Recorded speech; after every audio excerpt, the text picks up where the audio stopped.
Сәлеметсіңдер ме оқушылар? Бүгінгі көңіл күйлерің қалай? Сабаққа дайынбыз ба? Ендеше сабағымызды бастайық. Алдымен өткен тақырыпқа шолу жасап алайық. Wordwall бағдарламасы арқылы жасалған айналмалы шеңбердегі сұрақтарға жауап берейік. Ендеше бастайық. Қане, шеңберді айналдырамыз.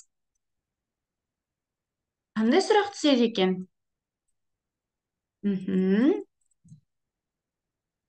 Бізге берілген сұрақ бұл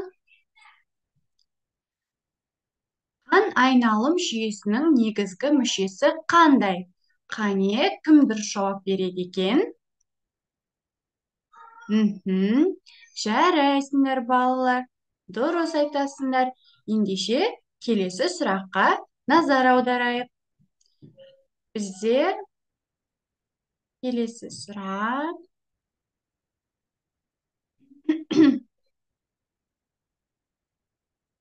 айналдырамыз.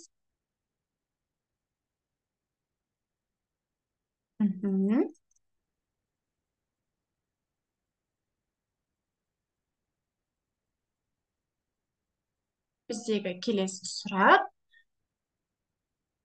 адам денсаулығына не қауіпті болуы мүмкін деп ойлайсыңдар? Қане, өз ойымызбен жауап берейік.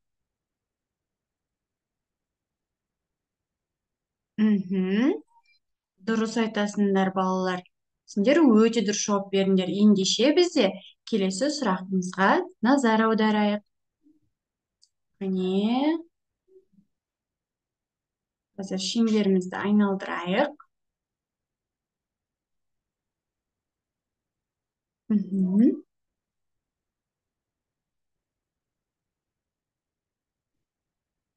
Бізге түскен келесі сұрақ: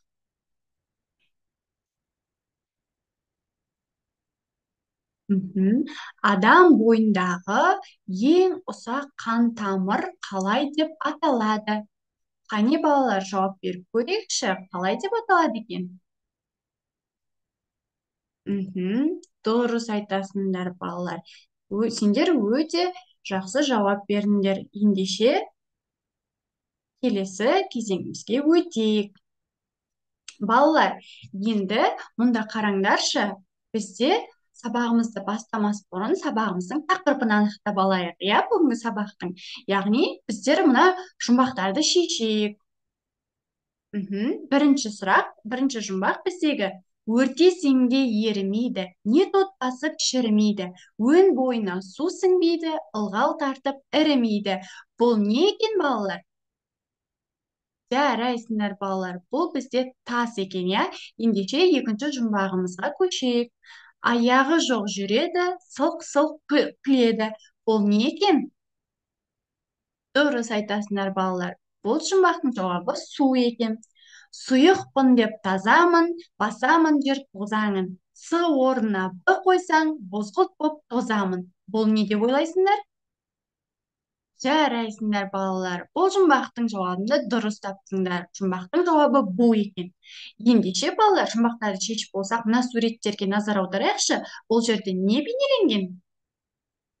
Дұрыс айтасыңдар. Олардың арасында қандай байланыс бар екен? Қане, айтып көрейікші.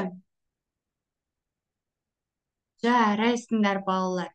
Ендеше біздің бүгінгі өтетін сабағымыздың тақырыбы заттардың агрегаттық күйі, үш күйі: қатты заттар, сұйық заттар және газ тәрізді заттар деп аталады. Ендеше балалар, сабағымыздың тақырыбын анықтап алсақ, тақырып бойынша білімдерімізді бекіту үшін мына бейнероликті тамашалайық.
Ендеше балалар, бейнероликті тамашалап болсақ, алған білімдеріміз бойынша мына тапсырманы орындайық.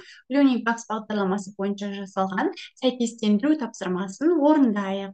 Ол үшін мына жерде берілген QR код арқылы тапсырмаға кірейік барлығымыз. Қанекей, сол жерден тапсырмамызды орындайық. Қане, кім жылдам әрі тапқыр екен? Ендеше балалар, дұрыс жауабымызбен тексерейік. Жарайсыңдар балалар, тапсырманы орындап болсақ, келесі кезеңімізге көшейік.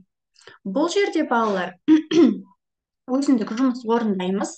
Мына жерде қандай заттар берілген? Қане атайықшы?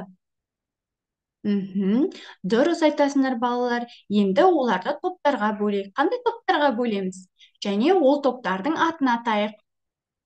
Сол арқылы әрқайсымыз жазып шығайық. Заттарды топтарға бөлеміз және олардың атын жазамыз.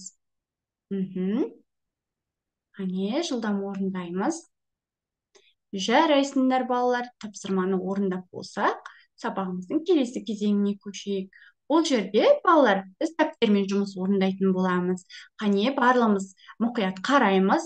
Бұл жерде бізге қатты, сұйық және газ тәрізді заттар берілген. Яғни шеге, су, ауа. Бұл заттардың қасиеттерін сипаттап жазып шығамыз дәптерімізге. Олардың пішіні қалай өзгереді және қалай сығылады. Қане, барлығымыз дәптерге орындайық тапсырманы. Ендеше орындап болсақ, балалар, сабағымыздың келесі кезеңіне көшейік. Балалар, бізге сабақ түсінікті болса, енді сабағымыздың соңында бекіту тапсырмаларын орындайық. Гениал бағдарламасы арқылы жасалған боулинг ойынын ойнайық. Ол үшін барлығымыз мына жердегі берілген QR кодпен кіреміз, ойынды ойнаймыз. Қане.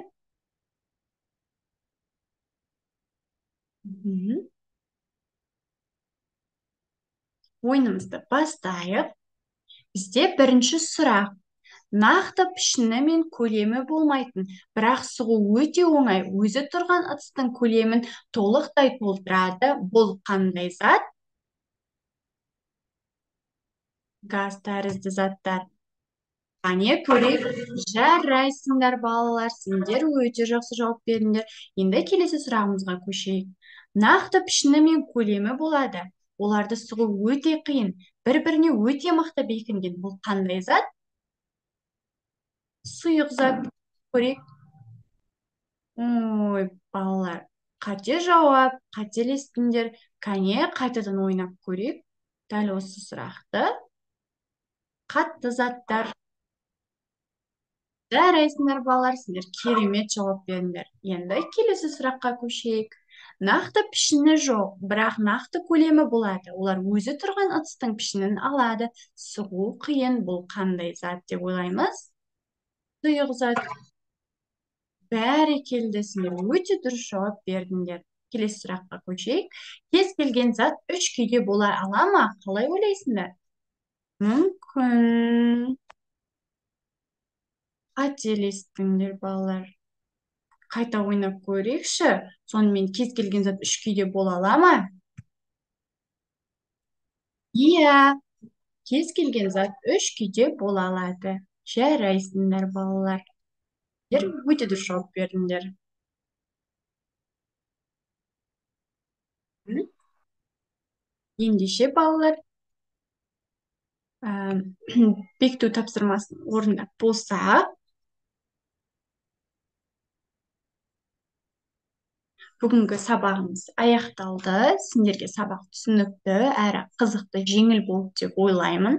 Үй жұмысын алайық. Бізге үйден 70-ші және 71-ші беттерді мазмұндап келеміз. Сабаққа қатысқандарыңа рахмет. Сау болыңдар, балалар.